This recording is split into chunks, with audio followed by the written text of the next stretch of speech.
And we are online. Welcome, a warm welcome to Global Azure Austria 2022. My name is Rainer Stropek, and I have the honor to welcome you to this virtual event today. We are broadcasting live here from Austria, and we are looking forward to an awesome day packed with a lot of content regarding Azure, cloud computing in general, and a lot of other topics.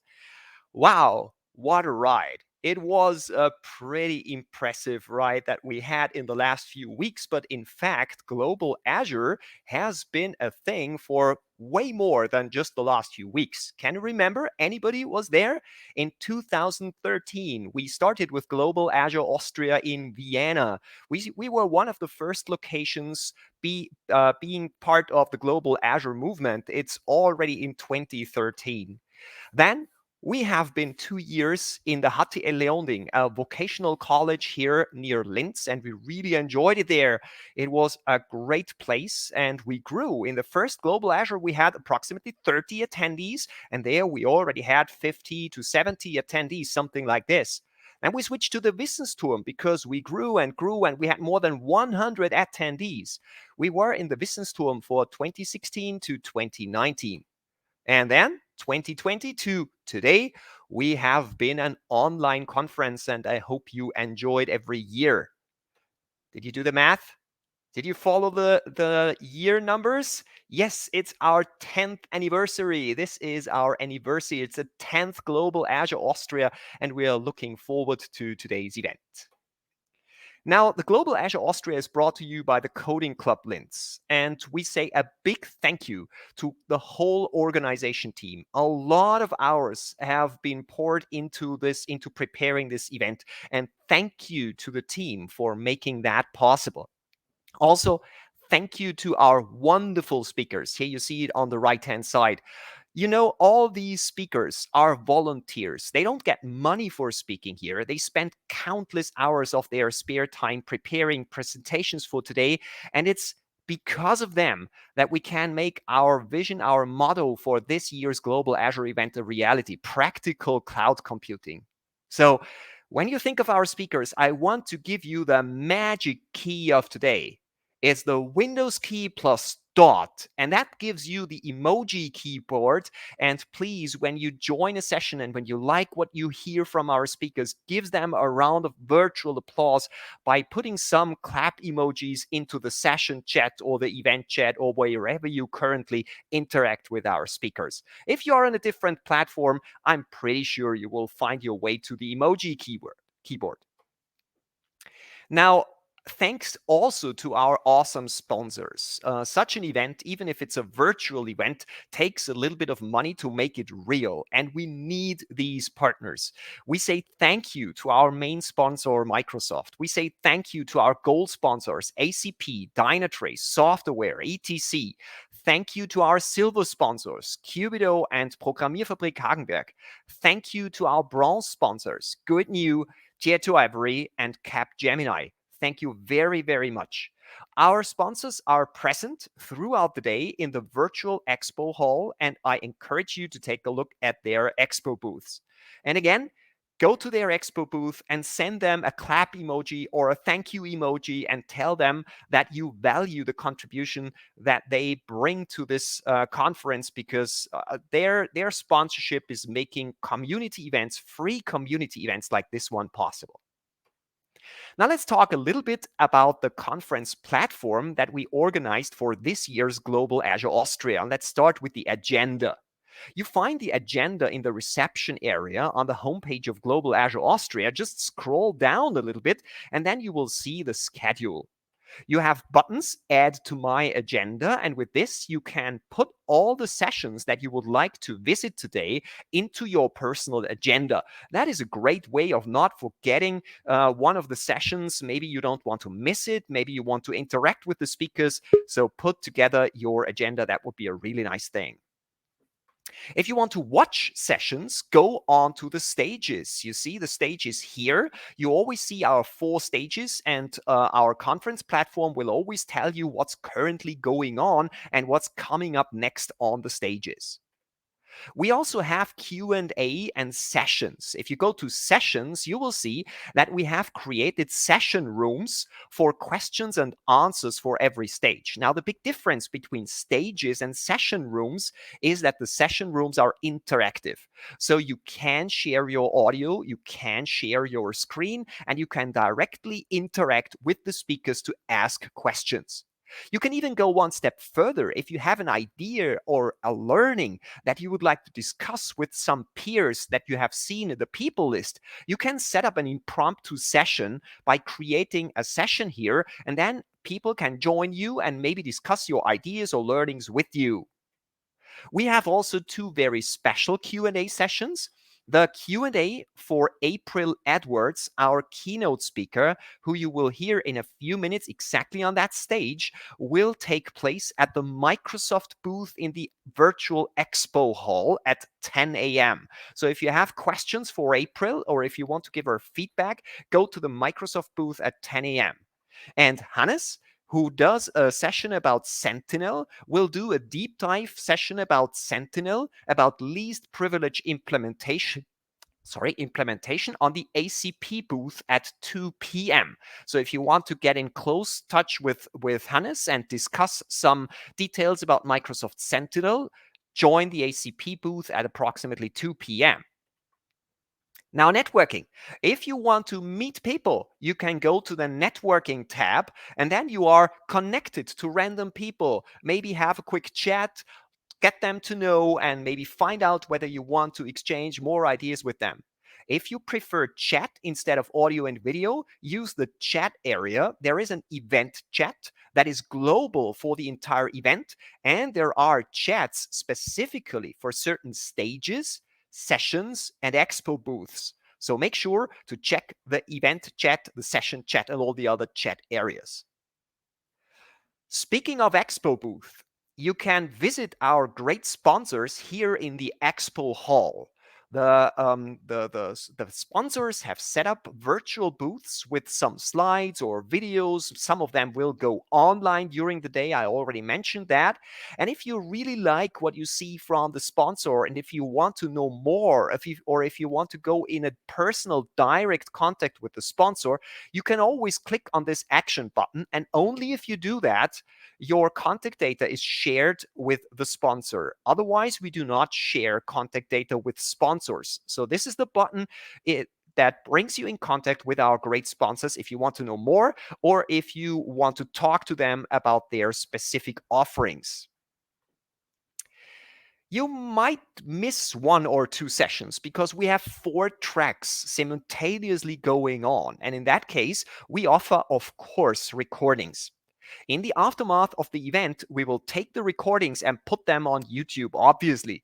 But you might want to watch them immediately. So only a few minutes after each session, we will make the recordings available here in the replay area. So maybe you couldn't watch 2 simultaneous sessions and you want to watch the second one immediately afterward, you can definitely do so. So go to replay and then you can rewatch the sessions that you couldn't attend because you couldn't simply split yourself up into two persons and watch them simultaneously. So that was the welcome thing, and that was some organizational topics. So are you ready? Are you ready to get started for this Global Azure Austria event? I definitely am. And with that, we can start with the keynotes because you're not here to hear me talking about organizational stuff. You are here to learn great things about the Azure platform. And with that, I will get rid of my slides and ask April on the stage. Hi, April. Hello, hello. Good morning. Good morning, April. We are so glad to have you here. Thank you very much in the name of the of Austria's cloud computing community that you take the time to do the keynote today. I am absolutely glad to be here. This is a topic that's near and dear to my heart, and I do hope that we get together soon in Austria because it's one of my favorite countries to visit. So That would be great. Speaking of Austria, where do you broadcast from? I am sitting just outside of London in the UK, so I'm about an hour behind everyone. So quite convenient. Nice. Nice. So we are quite an international crowd here. Love that. Absolutely. April, I will now share your screen. Let me quickly get your screen. This should be your screen that you need for your presentation. Is that Yes. correct? That is. We're ready to go. Great. April, the stage is yours. We are looking forward to your session. Thank you.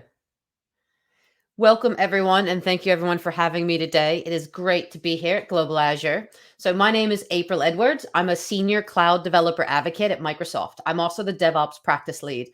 I started my career in the operational space about 25 years ago, and I moved into the development space. I got tired of that data center migration and just lift and shift all the time. I want to move further down the stack. So I started really living and breathing this kind of whole DevOps thing. And I understand the challenges we have in the operational space and the challenges we have in the development space. So as we get started, I want to ask each and every one of you to tell me how you would define DevOps. Go ahead and throw it in the chat, say it out loud to your dog or your cat that's sitting next to you. I think realistically, we're going to see that everyone out there has a very different definition of DevOps. Why? Because we have different backgrounds, we have different life experiences, and we have different views on the world. And that's okay. So we're going to get very different answers, and that's what DevOps is about, is bringing that together. So before we go any further, I want to go ahead and play a video. Rainier is going to kick it off for us, and we're going to go ahead and watch that for just a few minutes.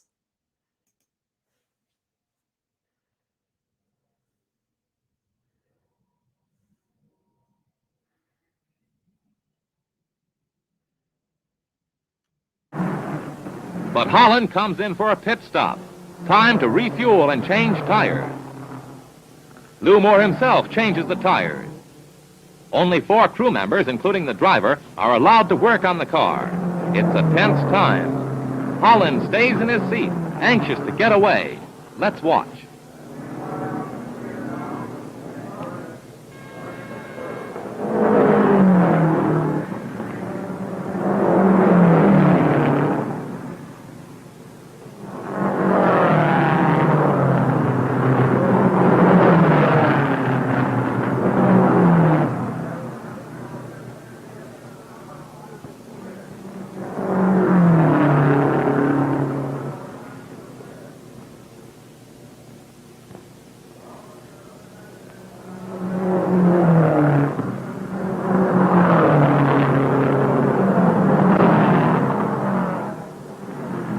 Tires are changed at last.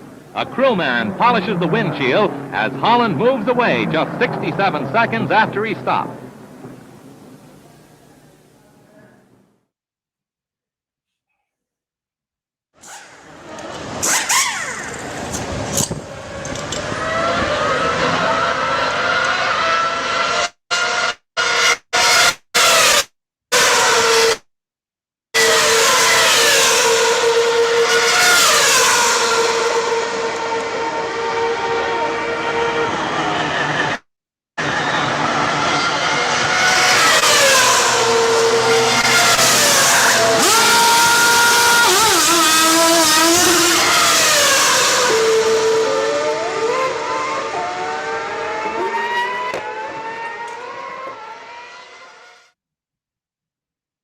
So the reason why I love that video is because this video is DevOps without question. We need to look at how we deliver software and hardware today and even in our operational space. If you look at the first video, only 4 people are accessing the car.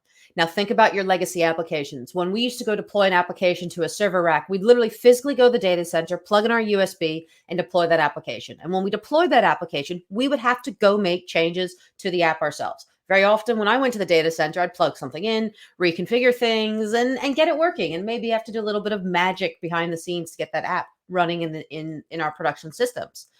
We had to make all these changes to our app, but now today we have everyone involved when we deploy a single application. We have everyone from like our DBAs, we have a QA team, we have a production team, we have developers, ops teams, PMs, all these people are now involved. So that's why this video is so good, to show how we've evolved this time.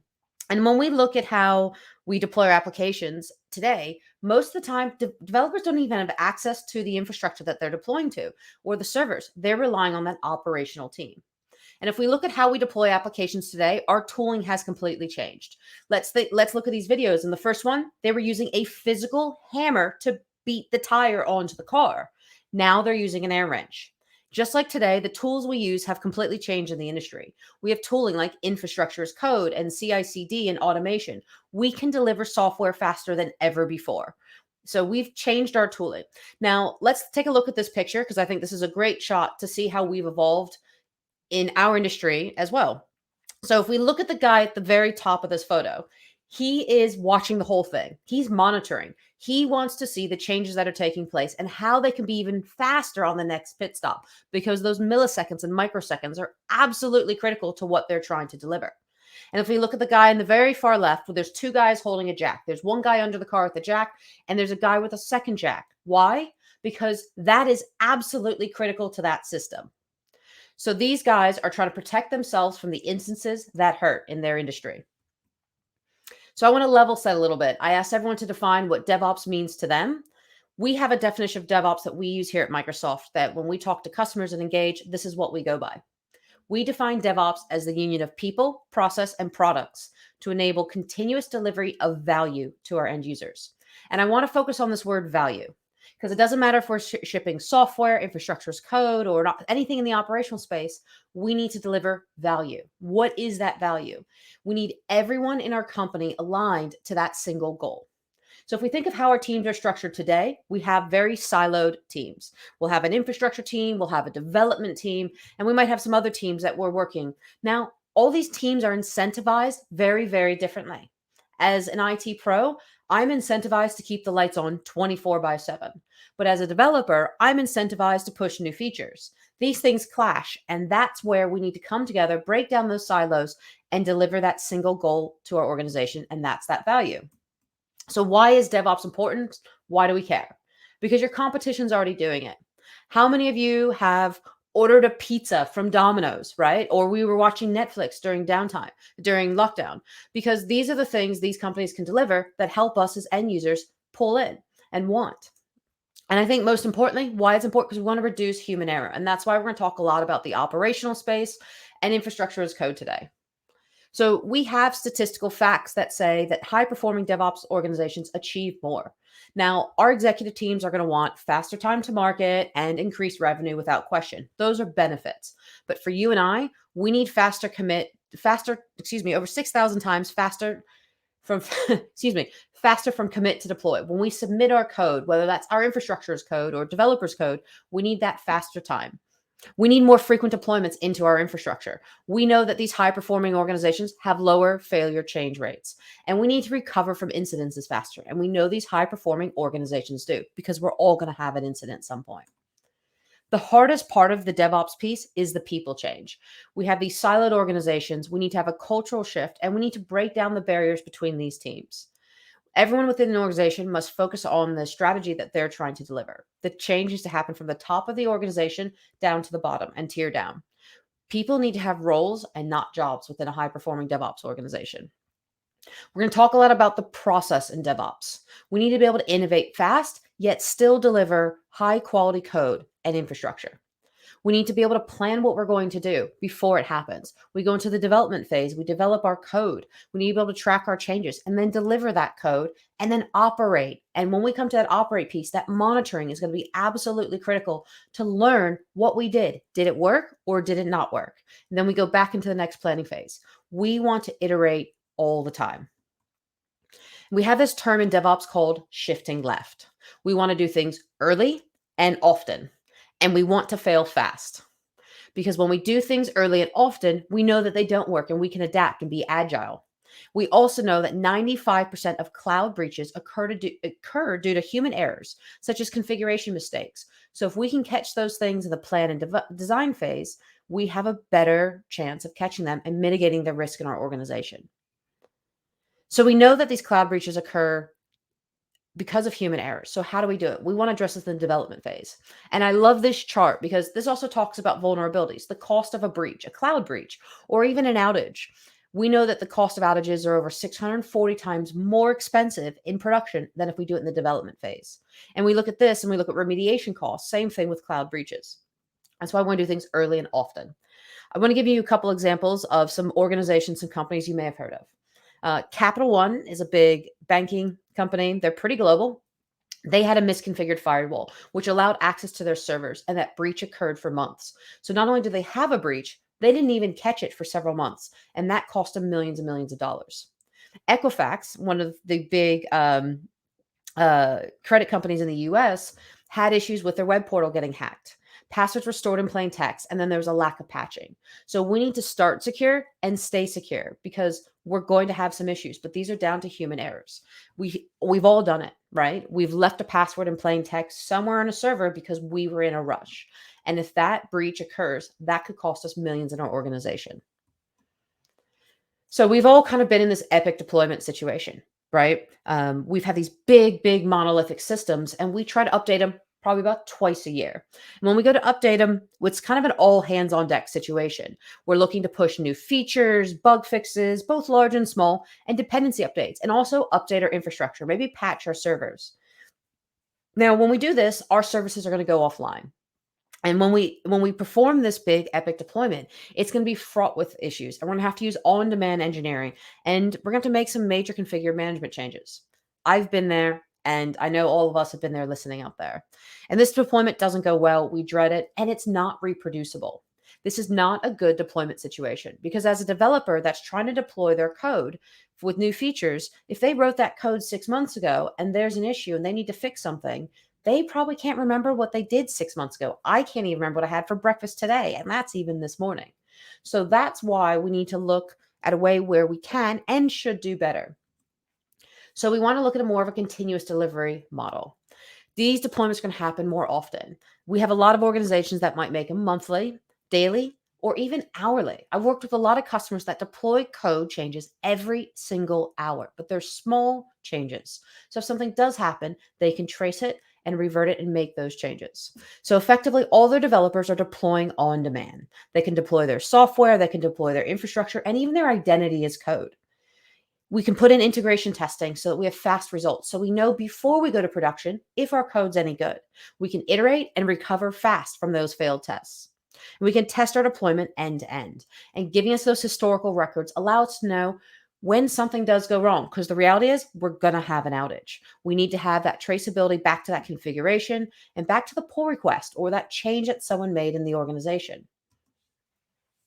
So I want to talk a little bit about how we made this change at Microsoft. Satya Nadella came into our organization and basically stated, at Microsoft, our mission is to empower every person in every organization on the planet to achieve more. We had to make some changes as an organization. Now, I mentioned the people change, it comes from the top. Now, Satya set the bar for us. He said, we're going to come in and we're going to have a growth mindset. What does that mean? We're always learning. I don't know everything in my job. I kind of wish I did sometimes, but my job probably wouldn't be fun if I knew it all. But we have a growth mindset. So we're always learning and always adapting and always trying new things in our organization. We have a culture of customer obsession. And then we had to align to shared objectives within our teams.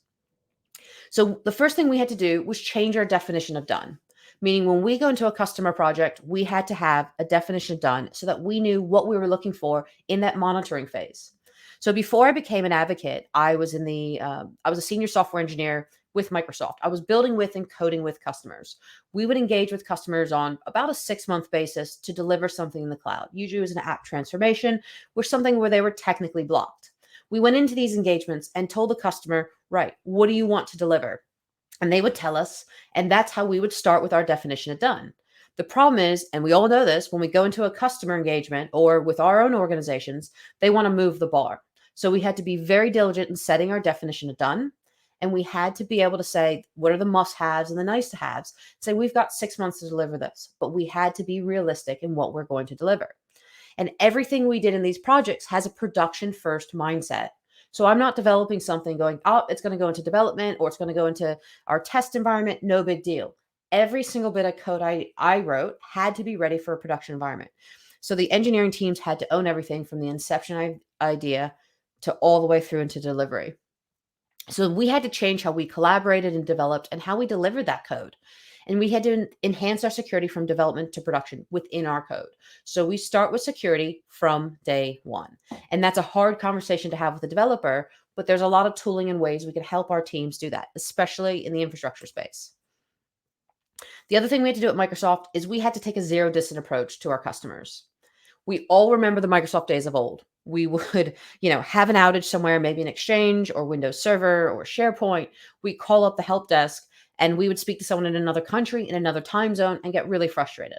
We'd spend lots of hours on the phone and, they get us back up and running, but that was it. Like, you're like, you know what, this product really needs this help. It needs this thing fixed. And they'd be like, yeah, okay. They couldn't do anything about it.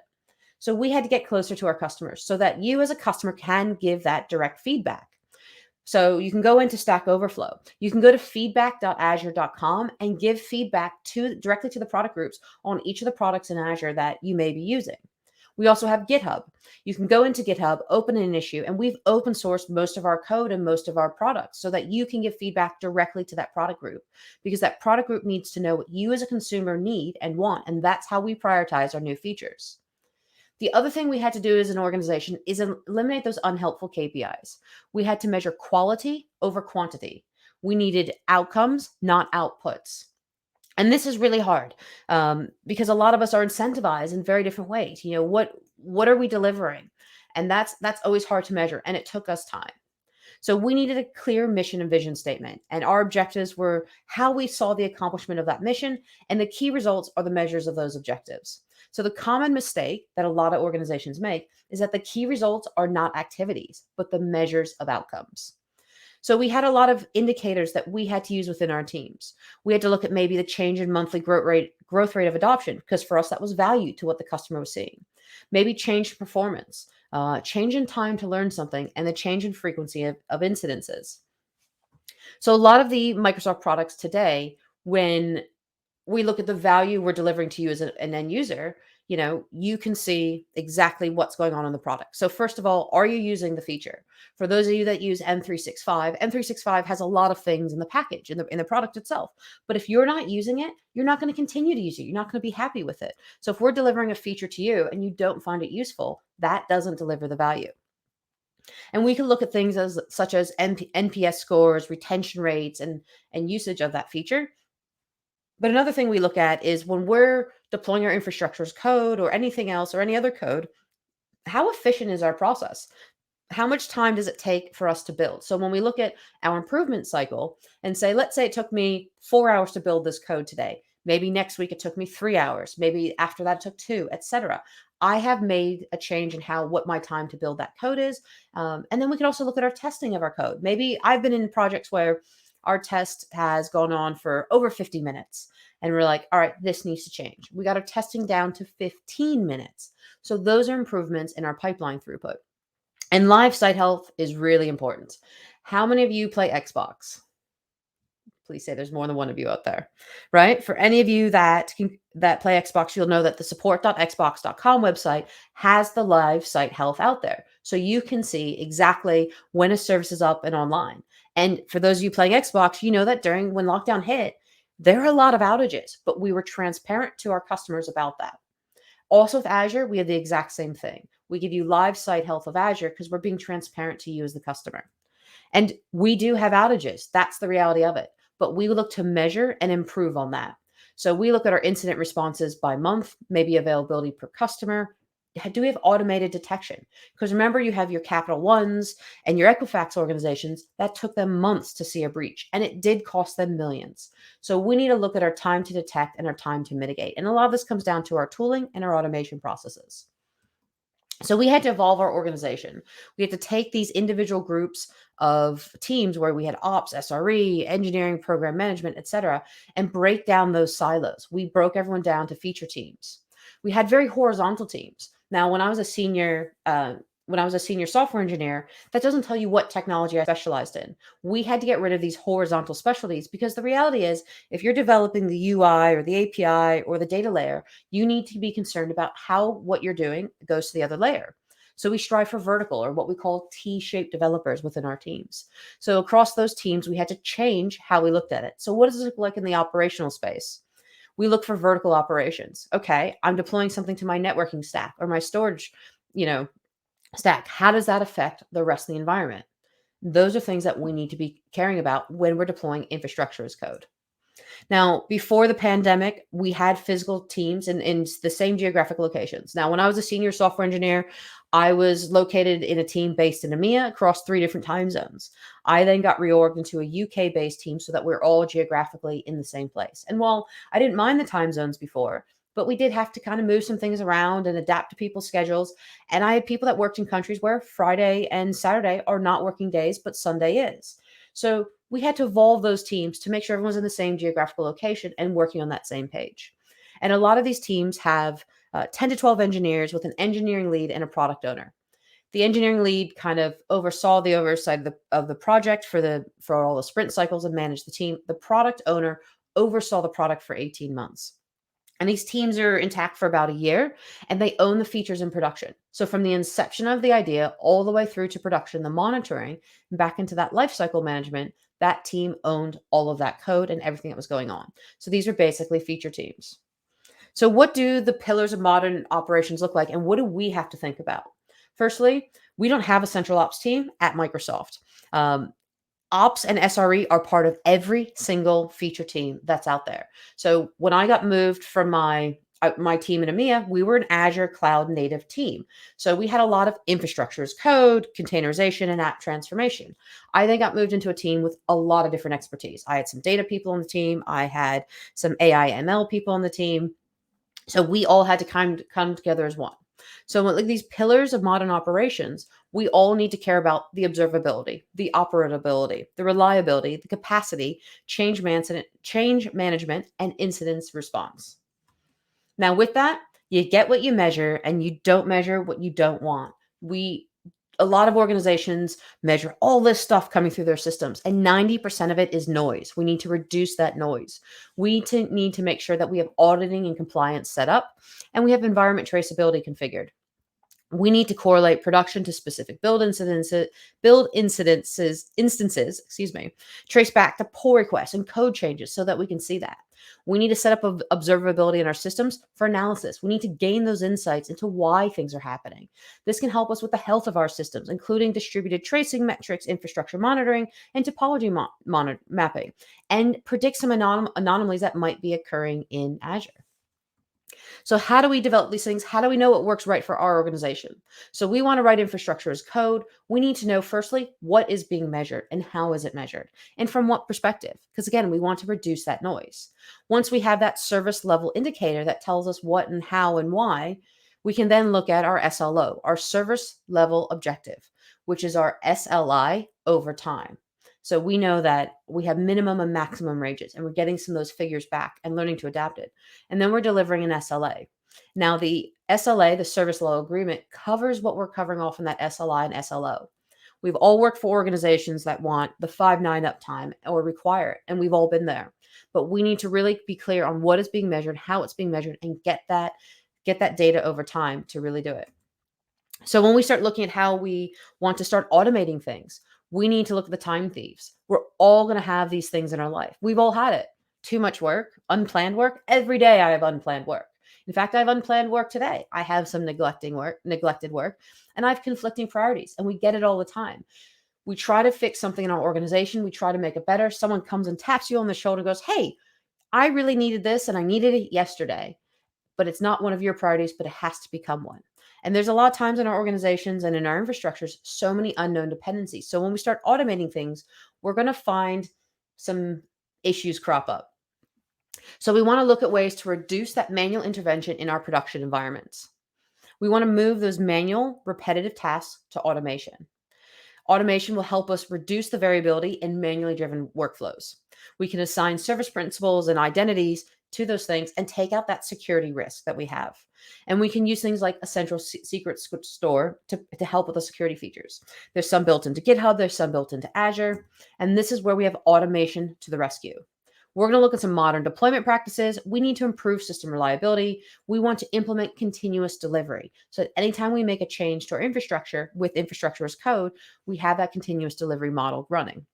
We want to run tests, and testing is hard. And then coming from an ops background, a lot of times we just deployed a script, whether it's in PowerShell or whatever, but we need to test our code before we deploy it, and we need to automate that testing.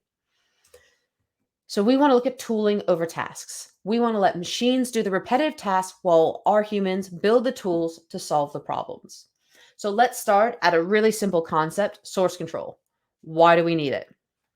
Well, I was working on a project recently with a colleague, and this person went on vacation. And before they went on vacation, they're like, nope, I'm going to work on this document. And they were like, yeah, we'll save everything in SharePoint. I set up the document in SharePoint. I set up version control so that any changes this person and I made were tracked completely. And I wanted to make sure we had some accountability for these changes in this document. Now, we had a set delivery date for when this document needed to be delivered.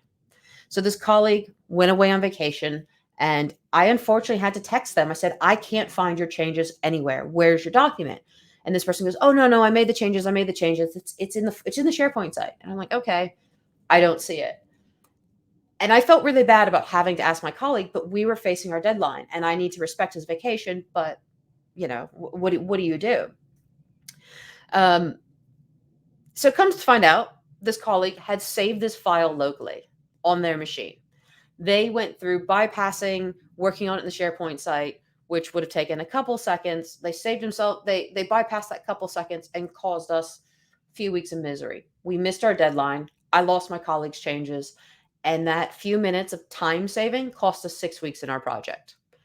So we've all been there. We've written scripts and we either use them out through a file share or someone changes your document, or we've done it with documents where we go V1, V2, V3, V4. We start oversaving our document. So that's why source control is important. We need a single source of truth in our environments. So what is it? Well, source control maintains that single source of truth. We're going to talk about GitHub in a minute. Okay. Now, this is a centralized code repository that tracks all the changes on your code, your documents, and your infrastructure as code. Now, Git is a protocol used for source control. So we're going to talk a little bit about Git, not too much, but this allows for cross-team collaboration using some kind of source control repository. We can isolate our work so that we can create what's called a branch or a feature branch to make changes to these documents and our code, submit it for review via a pull request, and have that. So I've talked about GitHub. GitHub is the largest developer community on the planet. And the reason why Microsoft made such a huge investment in GitHub is because we are a firm believer of open source. Microsoft is one of the leading contributors to the open source community. So open source isn't just about the use of the code or the technologies, but at Microsoft, we see that organizations that use open source code have a higher developer velocity index of over 4 to 5 times the revenue growth in the market. And they have over 55% higher innovation amongst their teams. So we wanted to really embrace the open source mindset across Microsoft. We create a culture of knowledge sharing and contributing to software development and realize the collective power that we have as a whole across the world versus just as one entity. So whether you use GitHub or any other kind of source control, that's fine. But I'm going to talk a little bit about what GitHub is and some of the features built into it. So GitHub is the leader in Git repo hosting. Now, it has the ability to track issues and what you're doing. So you can open up an issue and go, there's a problem with this document. Let's open up an issue. It tracks bugs and features across your projects. There's also some great secure development environments called GitHub code spaces that you can write code in and do it on the fly, and they're secure. And they have things like GitHub Actions. Now, when we talk about automating things in our infrastructure and going, where do I start? How do I automate something? We can use GitHub Actions. And I love GitHub Actions because they're not just CI/CD. GitHub Actions allow you to literally automate anything. You can take anything in your repository and create an automation task. Something as simple as every time someone changes a document, they get a notification email or whatever. To something as CI/CD, where we make some changes to our infrastructure as code, and then it deploys out to Azure using a GitHub action workflow. We increase the velocity of our organizations, and this really reinforces communication and collaboration through things like using pull requests and using GitHub issues and inline comments on file changes. So when you make a file change, you save it and push that change up to your source control. You can put a comment to what you did and other people can see it, and having that visibility. So we know what Visual Studio Code is. Visual Studio Code is great. I love it. I use it every single day. Now, I was working with a customer in Germany, and the person I was working with, we were working with infrastructure as code, and they got stuck on a problem for about 40 or so minutes.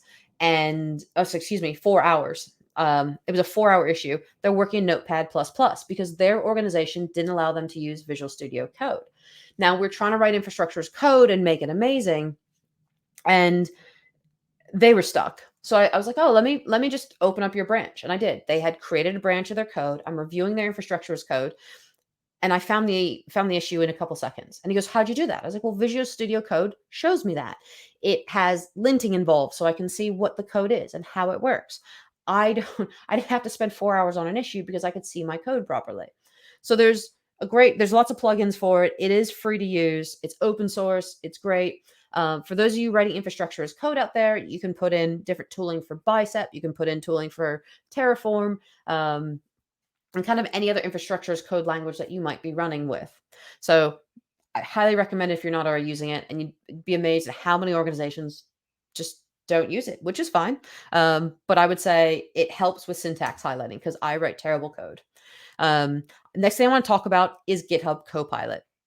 GitHub Copilot is in preview. It helps you write your code. It uses a database of well-known code and helps you write your testing. I sometimes struggle to write tests because I'm like, all right, what am I testing for, etc. It allows you to run tests based off the database, and it pulls that in there for you. It uses AI to help you write your code. It helps you write better code because the reality is, right, we want to do things better earlier in the development phase. So what does this all mean? We want to deliver value, right? Using our DevOps cycle.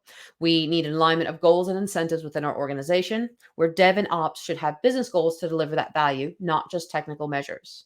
We need to look at training. We need to give our teams safe areas to experiment, whether they're learning infrastructure as code, which it can be hard.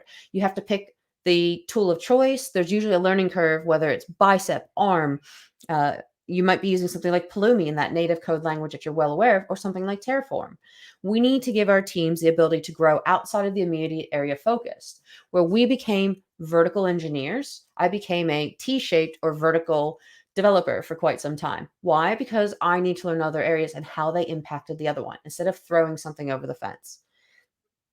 We need autonomy amongst our teams. We need to choose an area of focus, and we need to be able to drive innovation and know that it's okay to make mistakes. I make mistakes every single day. It's just part of being human, but we need to reduce our human error in our production environments. And when it comes to tooling, we need to give our teams the freedom of choice at that team and product level. Very often, teams will have very much their own working methodology, and they need to choose what works for them and the type of project they're working on. And that's how we worked across our code. Now, I want to give you all a few resources to look at. In terms of getting started with infrastructure as code, I would absolutely say go to GitHub, get started. If you're using something like Terraform or Bicep, there are repositories with sample code that you can pull. The other thing I would have you look at is NoobsGen, which is the bottom link. This is a homegrown product outside of Microsoft, built from within Microsoft. I've helped contribute with the team. If you want to get started writing Terraform or Bicep, you can go to noobsgen.com, literally point and click what you're trying to deploy, and it will deploy the template. It will give you the templates to deploy to Azure. And you can also get a GitHub Actions workflow file. For other DevOps resources and other things like that, there's the DevOps blog at Microsoft. Then we have the DevOps Lab, which has a ton of videos on YouTube. There's a lot of video content on infrastructure as code right now. I've had Terraform on the show several times. I have a lot of code on Bicep, and we've had Pulumi on board. So those are kind of my 3 top infrastructure as code providers that I tend to work with. We also have Microsoft Learn, and Microsoft Learn will help you learn pretty much anything we have in the Microsoft stack. It's all free, and it gives you a free sandbox to play in. So I'm going to give you guys a little show of NoobsGen real fast. Before we go into that, I just want to go in, and there's a question that is going to be for everyone out there. GitHub is the largest developer platform on earth, and the answer is going to be how many millions of developers, right? So if you answer the question from this session at the booth, you get a chance to win a backpack. So I'm going to go ahead and show you NoobsGen real fast and a couple code things. So I can literally go to NoobsGen, not that I can spell today, noobsgen.com. Open this up and kickstart your project. This is going to be really, really simple. So I have the option here of Terraform, or I can go into Bicep. Bicep is in preview. I'm going to go Terraform because I am really, really biased on it. We can give our project a name. I'm going to call this Global Azure.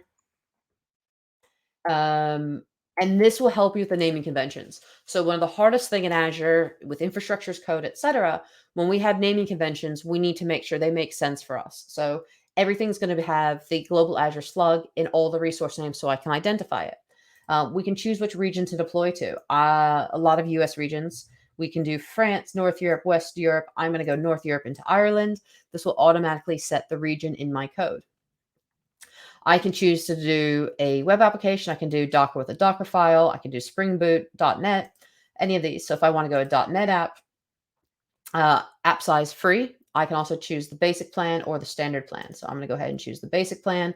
I want a little bit more capacity in that app. And then I can attach a database to it. So if you have an Azure SQL database or using something like Postgres or MySQL, you can go ahead and attach those. I want to deploy a database. And then database size, you can go general purpose or serverless. I'm going to go serverless. And then the network configuration, it gives us the option of putting in a VNet to secure that down, or going public. I want to go ahead and put in a VNet, secure my web app down. And then this is where we hook on things. So I talk a lot about the monitoring piece, right? This is absolutely critical. We can deploy this infrastructure as code, but what do we do with it? How do we know it's working? So I talked about Azure Key Vault a little bit. We want to maintain the secrets of our keys, maybe connection strings, etc. can go in Azure Key Vault. The other thing I can do is I can deploy application insights. Application insights is going to give me that end-to-end visibility of that application. I can deploy it from day one. Now, the other thing I can do is add GitOps so that I can deploy this code with GitHub Actions. And I can literally just download the config files. I want to open up this file here. It pulls my Terraform out. It's going to give me a main file. So give me a second while I open this up in VS Code and pull this over. This has written my Terraform for me. All I need to do is add this to my source control, my repository, and we can do it that way. And this calls all the modules that it's built for me. So remember, I selected that I wanted to deploy the app service. It's done that for me. It's also put everything, it's called all my secrets and username and passwords and protected them off the bat. It calls my database for me, and it calls App Insights. It deploys everything as a module that I could need, including my Key Vault and the networking components down here. So this helps you get set up with basic Terraform configuration with best practices, secured, etc. It saves you from having to go to a repo and piece all your code together, which can be really daunting for someone that's doing it for the first time. So I just want to say thank you for everyone for attending today. I'm going to be in the Microsoft booth for Q&A. I am going to apologize. I was planning to be there for at least an hour.